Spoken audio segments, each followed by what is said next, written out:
আমরা সবাই দেশ করি, কারণ আমাদের কাছে দেশপ্রেমটা বড় জিনিস। যদি আমাদের মাঝে দেশপ্রেম না থাকে তাহলে আমরা কোনো কিছুই আমাদের দ্বারা সম্ভব হবে না।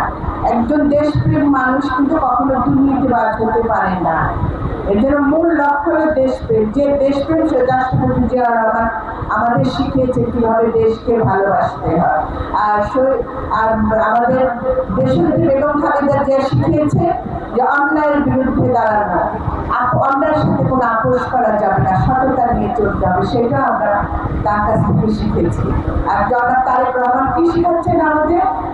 সামাজিক মানবিক দেশ করার জন্য, কাজ করার জন্য, জনবান্ধব সরকার গঠনের কাজ করার জন্য।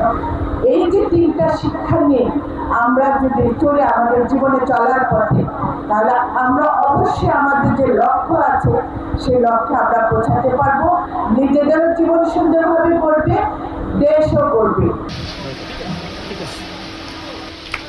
আধুনিক বাংলা গানে প্রথম হয়েছে, তার থেকে পুরস্কার গ্রহণ করছেন তনিমা সরকার। আগে পুরস্কার গ্রহণের জন্য অনুরোধ করছি।